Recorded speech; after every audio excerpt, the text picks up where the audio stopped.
Namo Buddhaya.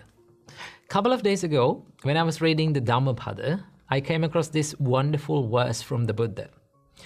This is from Dhammapada, verse number 290. The Buddha says, "If by renouncing a lesser happiness, one may realize a greater happiness, let the wise man renounce the lesser, having regard for the greater." Now this simply says, if you seek a greater happiness in your life, you need to be brave enough to let go of the lesser or the cheaper happinesses in life. Now this made me thinking this can be applied to any area of our life. Whether you are a student who is studying to achieve a greater happiness or a greater achievement in your education life, there are certain things that keeps you away from that achieving it. Sometimes those things can be some pleasurable things, like watching movies, like scrolling on social media. But when it comes to it, like superficially, when we look at it, in the beginning, it's very enjoyable. It has its own entertainment. But the problem is it takes the valuable time from us. It steals the valuable time from us so that we waste time for a cheaper happiness. And what we miss is a greater happiness in the future that is yet to come. So the Buddha says, if you seek a greater happiness in life, you need to be brave enough to let go of the cheaper happinesses that keeps you away from achieving that greater happiness. Now this is applicable for the monk's life as well. This is why we become monks, right? As monks, we show that we need to seek a greater happiness in life, because as humans, what we seek in life is always happiness. But for a monk, he thinks that I need to achieve something greater than the normal happiness, right? A peace that is beyond from the normal peace in the world that we talk about. But to do that, we realize that it is not possible, or it is really, really difficult to be with the other cheaper happinesses in life, so that we need to let go of them to seek something greater.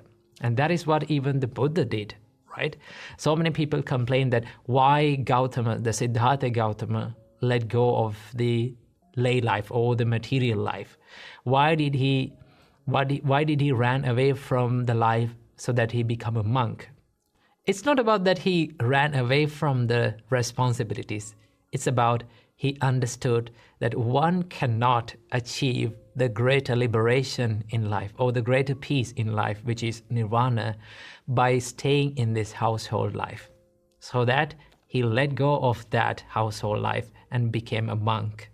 And he started to seek the spiritual path. And he found the nirvana and he found the liberation. And also, he didn't stop from that.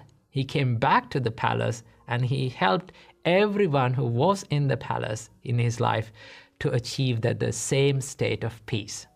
So that if one seeks a greater happiness in life, right, we need to be brave enough to let go of that cheaper happinesses that we are being busy and that steals our time in our life, right? Sometimes it can be a toxic habit that you have, right? For an example, in a toxic habit, it is really, really easy and it is really, really enjoyable in the beginning, but it makes your life so much difficult after. And that is why they say that if you do what is easy today, your life will be difficult tomorrow. And if you do what is difficult today, your life will be easy tomorrow. And that is how the world works, right? For a toxic habit, it is very easy to do, but it makes our life so much difficult. But for a good habit, it is really, really difficult to practice, and it is really, really difficult to make it a habit, but it makes our life so much easier after. Okay, it can be applied to any area of your life.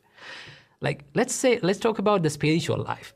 Okay, usually when we become monks, it was really difficult to be disciplined, right? Once you become a monk, first of all, you become a novice monk, and you have 10 disciplines to practice. Right? And after staying as a novice monk, you become a higher ordained monk. And then you get Suddenly your precepts and your disciplines reach up to 227 disciplines. And it was really, really difficult to be disciplined. But once you learn, once you practice, once you dedicate your time and energy to be disciplined, it makes your life so much easier. And after some time, you realize that all these disciplines are made for your life to make it easier and make it so much free and make your life so much independent. Okay, so that is why we should believe that we should attain the freedom through discipline, right? Through hard work. So now take a look at your life. What are the things that keeps you away from achieving the greater achievements in your life or greater happinesses in your life? And be brave enough to say no to them, right? When you say no to them, it buys you so much more time that you can focus on what really, really matters. So keep this little advice in your mind, and let's meet with another video. Namo Buddhaya.